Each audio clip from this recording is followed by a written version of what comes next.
Thomas Wyatt never expected he would one day stand beneath the flowering canopy of Japan's cherry trees. For decades he had promised himself ample time to explore the world, time to pursue the travel dreams and historical obsessions that once burned brightly in his youth. But in what felt like a blink, his body began to fail. The doctor's diagnoses were unrelenting. His heart was on its final lap, giving him only a handful of months. Each new dawn felt heavier than the last, his mortality looming in every breath. He had spent long years as a widower. His wife, Marianne, had died unexpectedly on a frigid winter morning, leaving a deep void he never managed to fill. After her passing, Thomas drifted from year to year, clinging to her memory, convinced that life's grand adventures no longer mattered. He pushed away the idea of traveling abroad, particularly his dream destination, Japan, because in his grief, everything else seemed trivial. But when his cardiologist solemnly gave him that final prognosis, he realized there was no more time to delay. If he truly had only months left, why not dedicate those last days to the one place that had haunted his imagination for as long as he could recall? His fascination with Japan had grown from a hodgepodge of historical curiosities. He adored old samurai prints, carefully framed on the walls of his modest home. He devoured books on the Sengoku period, memorizing stories of wandering ronin and political intrigue. He lingered especially on folklore about cursed swords forged in dark rituals, tales of steel that trapped spirits within. Something in him found these legends magnetic, perhaps because they blended history, myth, and the dramatic tension of souls suspended between life and death. In truth, Thomas never let go of these obsessions, even when he'd lost himself to work and the grinding routine of daily life. Now, with his remaining funds and limited physical energy, he purchased a plane ticket to Tokyo, mapping out a short itinerary, 2 or 3 days in the capital to catch his breath, followed by a bullet train to Kyoto, a city steeped in temples, shrines, and ancient tradition. If his heart gave out there, so be it. At least he would die in a place that felt like a second home in his dreams. As the airplane soared above endless clouds, Thomas tried to quiet his nerves by focusing on his slow breathing. Eyes shut, he pictured the narrow alleys and wooden machiya houses of Kyoto, the massive gates of Shinto shrines, and the glimmering koi ponds reflecting delicate bridges. A flurry of excitement and fear alternated in his chest. In his carry-on sat an old journal filled with scribbled notes, must-see shrines, recommended museums, hidden ramen shops that purportedly served bowls of near-mythic deliciousness. Upon touchdown at Narita Airport, the crisp air greeting him felt like a promise. Japan's very atmosphere exuded a calm he could barely describe. Perhaps it was the knowledge that he'd reached the soil he'd dreamt of for so long, or perhaps it was the mesmerizing murmur of an alien language carried by overhead speakers. For a moment, in that swirl of bustling arrivals, he closed his eyes and breathed in deeply. He felt a soft flicker of hope, even as a quiet, persistent voice reminded him that his old heart could give out at any moment. But what Thomas could not predict was that a hidden destiny awaited him in Kyoto's old streets. Rumors spoke of a cursed blade, a sword entwined with black magic, said to offer a horrifying exchange of life for something intangible. His path would soon cross with that sword, setting him on an unthinkable journey. He had traveled to Japan seeking solace and final experiences, not a shot at immortality. Yet fate often moves in ways that defy mortal expectations. Thomas's first impressions of Tokyo were overwhelming. Every sense was assaulted by neon lights, the hum of traffic, and the thunderous energy of millions of souls going about their lives. Even though his body felt jet-lagged and worn, he couldn't help but be transfixed by the digital billboards flashing overhead, scrolling animations of cartoon mascots, and the dense crowds surging across famous intersections like Shibuya Crossing. He settled in a small, budget-friendly hotel in Shinjuku. As he checked in, the clerk politely bowed, handing him a keycard with a smile. The sincerity of Japanese hospitality struck him. It offered a warmth that had felt missing from his life for too long. Once in his room, he sat on the edge of the narrow bed, his hand placed gently over his chest to steady the rhythm of his heart. The doctors had been adamant that even mild exertion could be risky, but he decided that if he had come this far, he would not surrender to his fears. His first day in Tokyo was a cautious one. He set out on foot, pacing himself carefully, meandering through streets dense with restaurants, pachinko parlors, and vending machines that dispensed everything from hot coffee to novelty toys. It was a city of countless distractions, and he allowed himself to soak in the spectacle, half in awe, half in exhaustion. Among his stops was the Meiji Shrine, a peaceful oasis nestled within the heart of urban chaos. Stepping through the massive torii gate felt like entering another universe. Silent forest paths and towering trees replaced the neon glare. Standing before the main shrine, Thomas closed his eyes and offered a silent, personal prayer. He asked for the strength to see Kyoto and perhaps a bit more time than the doctors had predicted. The hush of the shrine seemed to answer with a gentle breeze that rustled through the leaves. He spent only a couple of days in Tokyo, enough to feel its modern, frenetic spirit, then boarded the Shinkansen, bound for Kyoto. The bullet train provided a smooth, almost serene journey. As the cityscape receded, replaced by pastoral views of small towns and rolling hills, Thomas felt a quiet excitement stir within him. He even caught a glimpse of Mount Fuji's snow-capped peak through the clouds, a vision that felt straight out of an ukiyo-e woodblock print. Kyoto's atmosphere struck him as profoundly different. Where Tokyo dazzled with futuristic towers and electric lights, Kyoto whispered of centuries past. Narrow streets curved past old wooden facades, modern storefronts blended with historic temples, and the city exuded an aura of timelessness. Thomas found a small traditional inn, or ryokan, operated by an elderly couple. They greeted him with bows so deep and heartfelt it nearly brought tears to his eyes. After checking in, he sank onto the futon laid out on tatami mats. The scent of straw, the softness of the cushions, and the subtle hush of the inn wove together into a sense of utter tranquility. Despite his fragile condition, he felt better here than he had in months, even years. Perhaps it was the healing magic of an ancient city where tradition lived alongside everyday life. That night, he drifted into a dreamless sleep, as though the city's gentle embrace had lifted the burden of time from his shoulders. Yet, upon awakening, a curious energy buzzed beneath his awareness. He attributed it to the excitement of exploring Kyoto's famed temples, the ones he had read about for decades. It never occurred to him that something far more mysterious might be calling out to him through these old streets. His first adventure took him to Kiyomizu-dera, perched high on a hillside overlooking the city. Despite the bustle of tourists, the lofty terraces and wooden pillars instilled a sense of reverence. Thomas paused on the veranda to gaze upon Kyoto's panorama, a sprawl of low buildings, hidden pockets of greenery, and distant temple rooftops cresting the horizon. Even jostling tourists and their cameras couldn't diminish that moment of near spiritual awe. Later, he strolled around the Gion district hoping to glimpse a geisha gliding along in elegant kimono. He explored cobblestone alleys, browsing tiny shops that sold traditional sweets wrapped in delicate packaging. Still, he was careful about his energy. Every so often, his heart would flutter, a gentle reminder that it was no longer the healthy organ of his youth. That afternoon, while resting in a discreet cafe, one of the hidden gems that a local had recommended, Thomas sipped green tea and tried a plate of matcha-flavored mochi. The space was quiet, adorned with minimalistic decor and a few local patrons chatting softly. A pair of elderly Japanese men sat at a table nearby, their voices low as they spoke in hushed Japanese. Thomas, far from fluent but better than a complete novice, caught a smattering of words that pricked his ears. Katana, curse, danger, and something like hidden shop.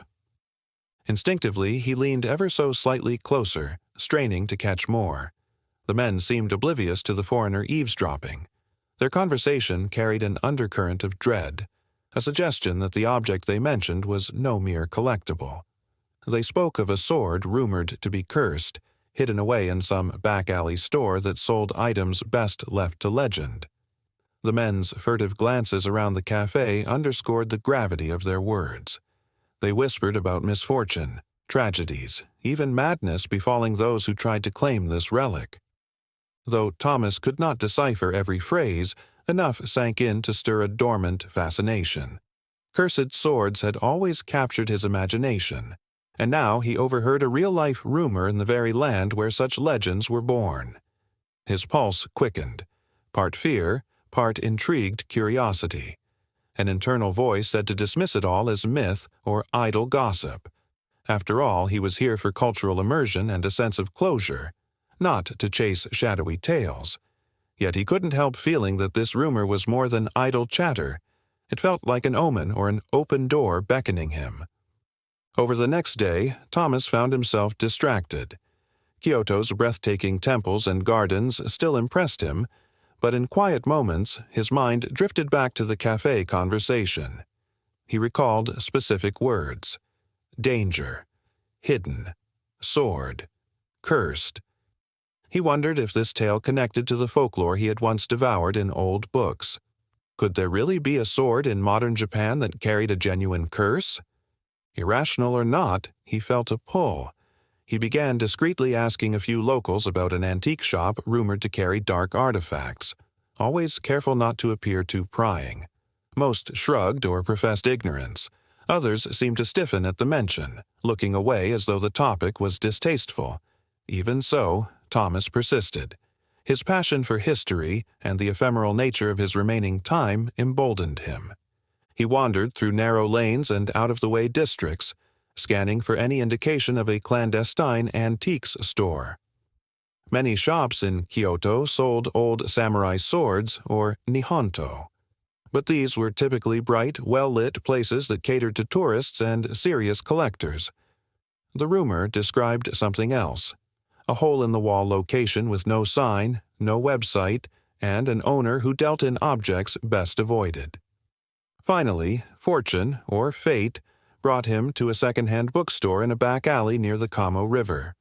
The shop was stacked with dusty tomes in Japanese, English, and other languages. A kindly, bespectacled proprietor took note of Thomas's stumbling Japanese and gently asked if he needed help. Summoning his best polite speech, Thomas asked about places where one could find rare swords or cursed swords. The proprietor's face darkened, but eventually he spoke in hushed tones of a store near a narrow canal, behind an unmarked gate. "It is not a place I recommend," the owner warned. "The man there deals with darkness, and he is not known for kindness." Sensing Thomas's determination, the man offered cryptic directions. "Follow the canal until you see a willow tree. Turn left into an alley barely wide enough for a single car. If you find a wooden gate with a single lantern, you are there. Do not expect a warm welcome." With that, the owner politely bowed, as though dispatching Thomas to a realm of shadows best left unexplored. Thomas thanked him, his heart fluttering, not entirely from his condition, but from the thrill and apprehension swirling in his gut.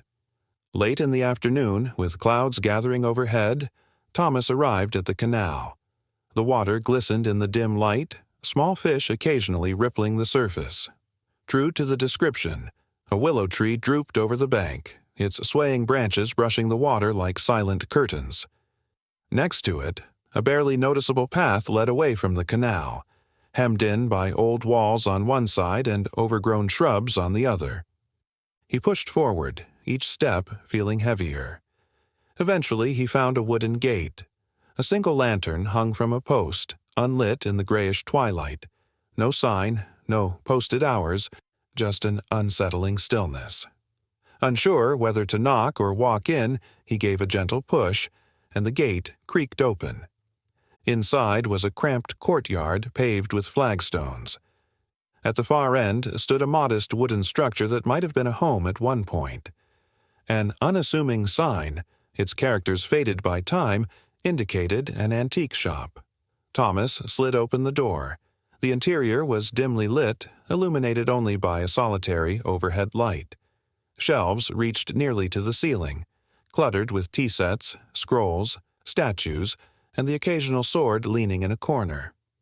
After a moment, a figure emerged from behind a tattered Norn curtain that separated the front area from a back room. The shopkeeper, an elderly man with deep-set eyes, regarded Thomas in silence. His gaze was neither welcoming nor openly hostile. Thomas offered a polite bow and introduced himself in shaky Japanese, explaining that he collected samurai artifacts, particularly swords. The mention of swords drew a flicker of wariness in the old man's eyes. Without speaking, the shopkeeper gestured for Thomas to follow him through the curtain. In a tiny, windowless back room, a large wooden trunk sat on the floor. It was bound with iron clasps that looked like they might have endured centuries of wear. Kneeling slowly, the old man undid the locks. The hinges groaned as he lifted the lid. Inside lay a dark silk bundle shaped unmistakably like a katana. With reverence and perhaps reluctance, the shopkeeper removed the silk, revealing a sword in a plain wooden scabbard. At first glance it looked ordinary, but the moment Thomas laid eyes on it, a chill washed through his body. He couldn't explain why, but it felt as though the steel itself radiated some hidden presence.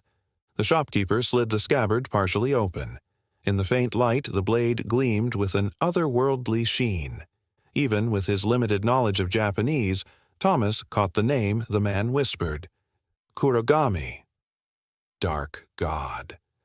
A name that resonated like a tolling bell in Thomas's mind, as if he had encountered it in the old folklore texts but had forgotten until that instant.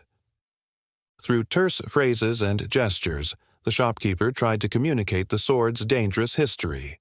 Forged under a blood moon, bound by a blacksmith's malevolent ritual, rumored to grant its wielder an unnatural reprieve from death, but at a terrible price. Thomas listened, enraptured by both fear and curiosity. He'd read countless legends about cursed swords, but never expected to stand mere inches from one. Rationally, he told himself this had to be an exaggeration, perhaps a story concocted to inflate its value. Yet the aura emanating from the steel made him doubt his skepticism. When he asked if it was for sale, the old man's expression darkened. The shopkeeper muttered, "Dangerous," repeating it like a warning. But ultimately, he did not refuse Thomas's request.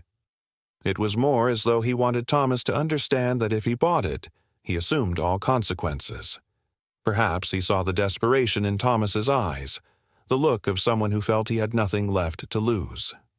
Eventually, a sum was agreed upon. A modest figure, as if the shopkeeper wanted to be rid of the accursed thing more than he desired profit. With trembling hands, Thomas lifted the sword. It felt strangely warm to the touch, as though it possessed a pulse of its own. His mind screamed that he should leave it behind, but something deeper, an inexplicable compulsion, urged him to carry it away. He bowed to the old man and took his leave, stepping back onto the narrow lane under a sky that was rapidly turning dark. That evening, safely back in his ryokan, Thomas carefully removed the silk wrap and studied the sword in the lamplight. The blade's pattern, known as the heiman, seemed to shimmer with an intensity he'd never seen in a normal katana. He found himself transfixed by the faint shapes dancing along the edge, as though ephemeral wisps of darkness moved within the steel. Yet dread lingered too, spurring him to seek an explanation.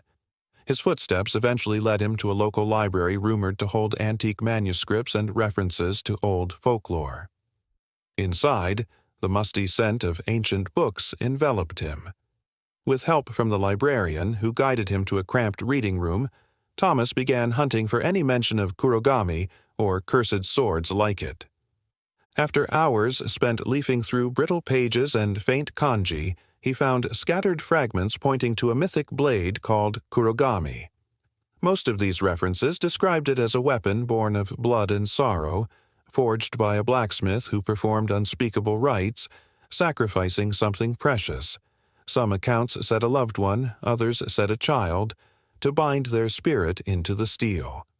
The blade supposedly granted its wielder extended life or protection from mortal wounds, but exacted a slow, corrosive toll on the person's soul.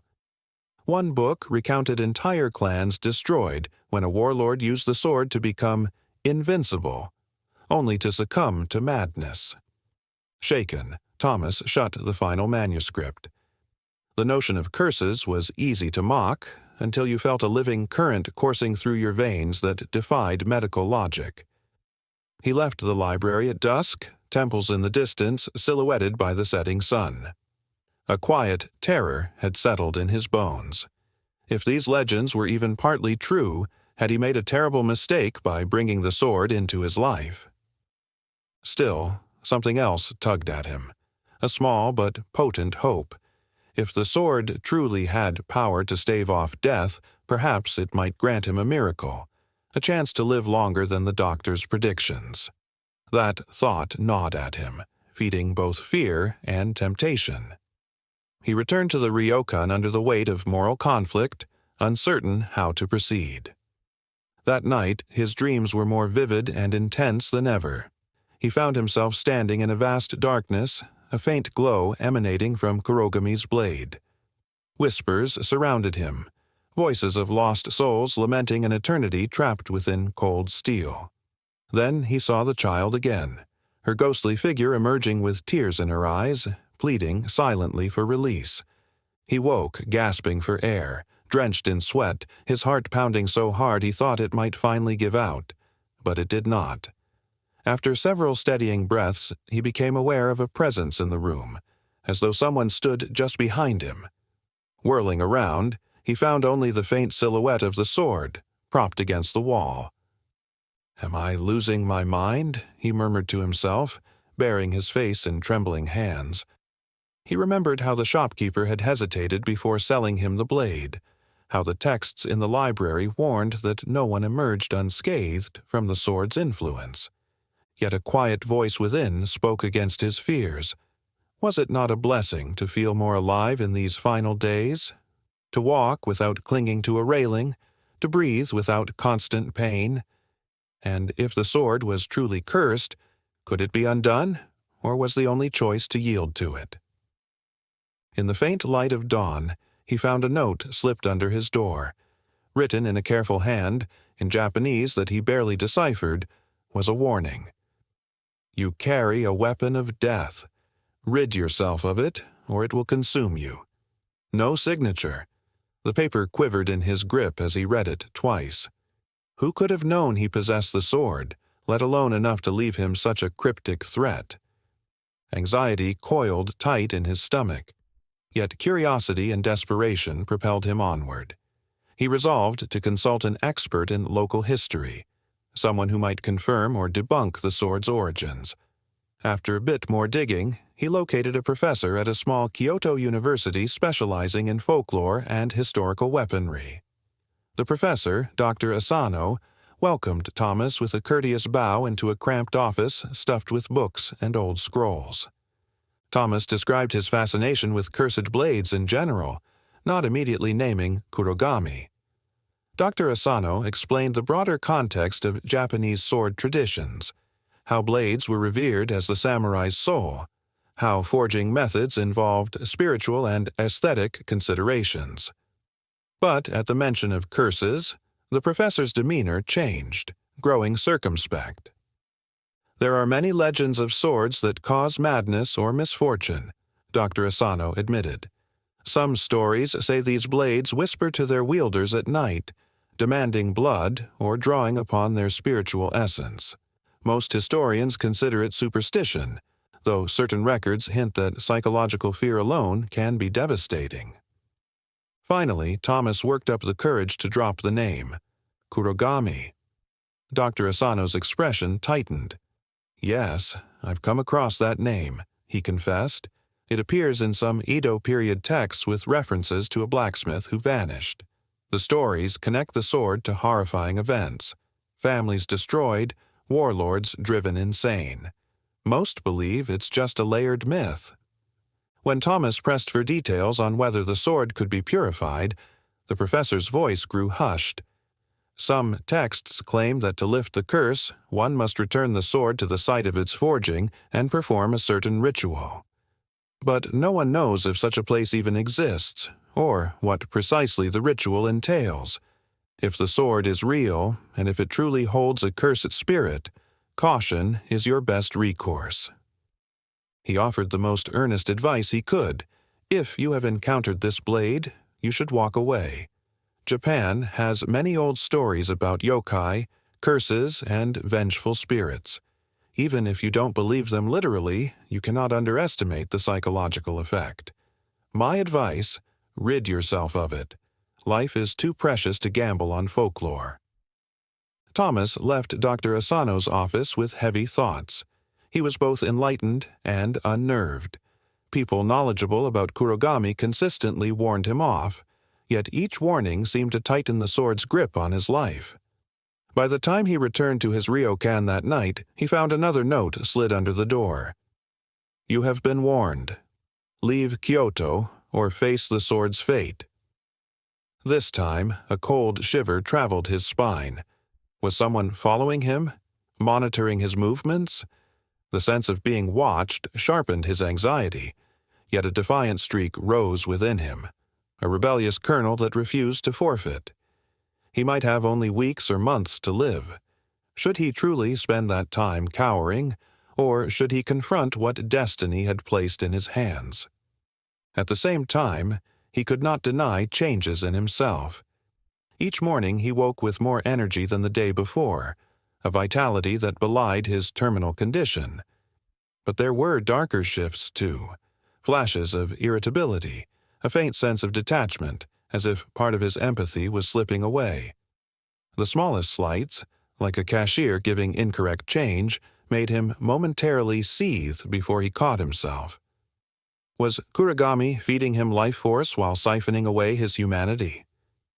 Desperate to decide his next steps, he took the sword one evening to a quiet walkway known as the Philosopher's Path, a picturesque route shaded by cherry trees along a narrow canal.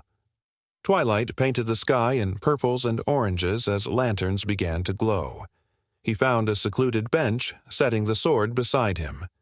Gazing at the soft ripples in the water, he wrestled internally. Should he destroy the sword? Could he? He recalled the child's face in his dreams, her silent plea echoing through his nightmares. Was she the spirit bound to the steel? If so, perhaps it wasn't just about saving himself. Maybe that lost soul deserved release. He thought of Marianne, his late wife, and how she had always advocated for compassion, for doing the right thing regardless of personal cost. Could he summon the resolve to break the curse, even if it meant relinquishing whatever bonus life Kurogami was granting him? When the final glimmers of sunlight vanished, Thomas rose from the bench with a new resolve. He would locate the sword's origin and attempt the ritual. Perhaps it was reckless, but it offered a path that might free him and the sword's captive spirit. Even if he died in the attempt, he would die with purpose. The next day, Thomas made his way back to the hidden antique shop. Rain clouds gathered overhead, drizzling a melancholy hush over Kyoto's old streets. He navigated the same narrow alley, pushing open the wooden gate with the single lantern. The courtyard looked unchanged, still and gloomy under the dull sky. Sliding the door open, he found the shop seemingly deserted. A hush stretched on for a full minute until the old shopkeeper finally emerged from behind the curtain, his expression as inscrutable as ever. Thomas placed the sword carefully on the low table and, in halting Japanese, explained his desire to undo the curse. The old man studied him for a long moment, then exhaled a weary sigh, as though he had expected this but lamented it all the same. He retrieved an ancient ledger from a shelf, its pages yellowed, edges fraying. In it, written in archaic script, was a reference to a hidden shrine beyond Kyoto's outskirts. According to the shopkeeper, local legends held that the sword's forging site lay near that shrine. If the original forging ritual had bound a soul, only a counter-ritual performed at that location could set it free. The old man admitted he had never tried it, nor had he known anyone who succeeded. But if Thomas was truly determined, that was the only thread of hope. "Beware," the shopkeeper said softly, his voice low with caution. "A curse that's strong is not easily broken. The darkness may fight back." Thomas bowed in gratitude and left with the location written on a slip of paper. Exhaustion washed over him, but so did a flicker of determination. He had chosen his path. That evening, he made quiet arrangements to pack his belongings, check out of the ryokan, and take a bus to the remote village indicated in the shopkeeper's notes. Early the next morning, he found the bus station. Few travelers headed to the remote area he requested. The ride was winding and long, meandering through mountain roads that revealed gorgeous vistas of mist-shrouded valleys. Each mile distanced him further from the bustle of Kyoto. His heart panged with a subtle ache. He might never see the city again. The bus finally dropped him at a tiny stop near a forlorn sign marking the entrance to a forest trail. A local farmer, eyeing him warily, pointed him down an overgrown path. "There's an old shrine somewhere that way," the farmer said, "but nobody goes there anymore. They say it's haunted." Clutching the sword, Thomas trudged into the woodlands. Tall trees towered on both sides, their canopies forming a near-total ceiling of emerald. Fallen leaves and moss coated the narrow footpath. Time seemed suspended here, the hush broken only by rustling branches and the occasional bird cry. In the distance, thunder rumbled, though the sky remained calm above the treetops. Each step felt heavier, as if gravity itself increased the closer he got. After over an hour of careful hiking, he spotted a clearing. The ruins of a small Shinto shrine lay ahead, half consumed by encroaching vines. Broken fox statues flanked the entrance, their features chipped away by years of neglect. A rotted torii gate stood lopsided, supporting a single faded talisman that fluttered in the breeze. The air felt charged, as though something slumbered here, waiting. Thomas entered cautiously, feet crunching on dead leaves. An altar, nearly collapsed, sat beneath a canopy of twisted branches. Setting the sword upon it, he drew out the slip of paper with the ritual instructions. The handwriting was archaic, but he had practiced translating it repeatedly until he felt sure he could recite the chant. His voice trembled as he began. He rang a small bell found on the altar, then sprinkled purifying salt around the site in the 4 cardinal directions, as indicated by the notes. Each word resonated in the stillness. The wind picked up, swirling leaves into miniature cyclones. Shadows deepened under the trees, and a sudden chill prickled his skin.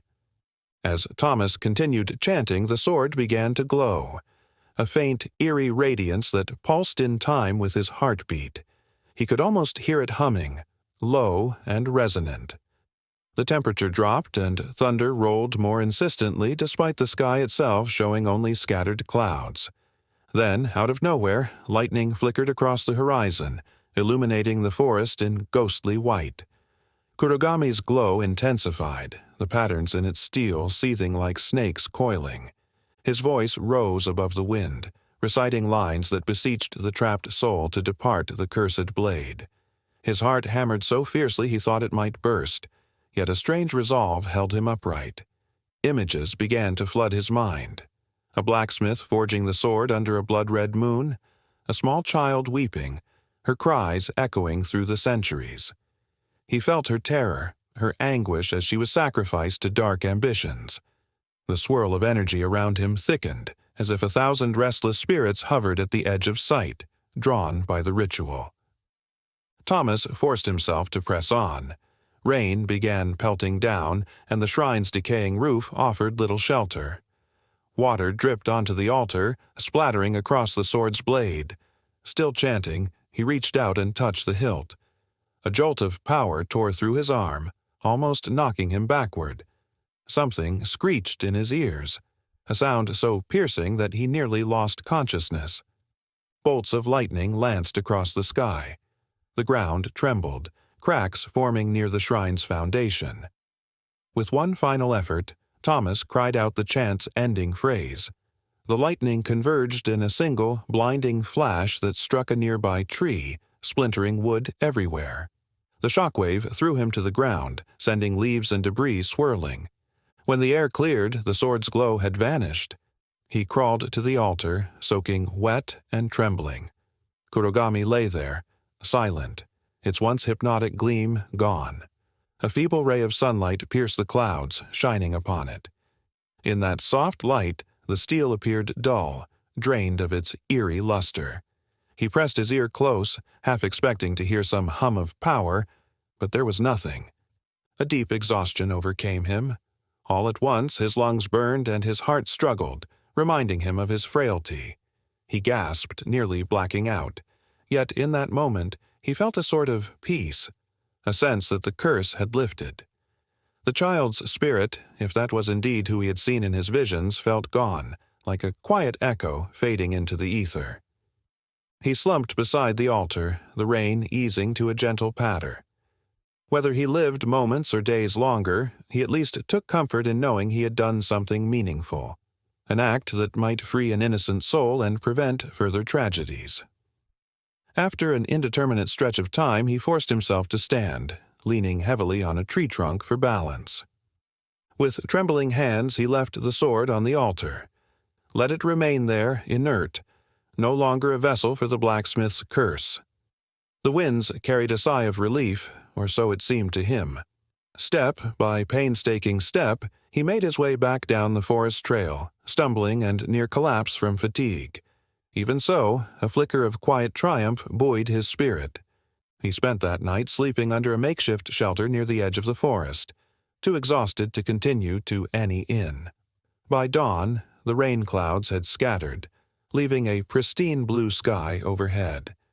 Birds sang in the branches, and the early sunlight dappled the forest floor in shifting gold. Though weak, he managed to continue walking until he found the bus route. As he waited alone by the rural bus stop, his chest tightened painfully.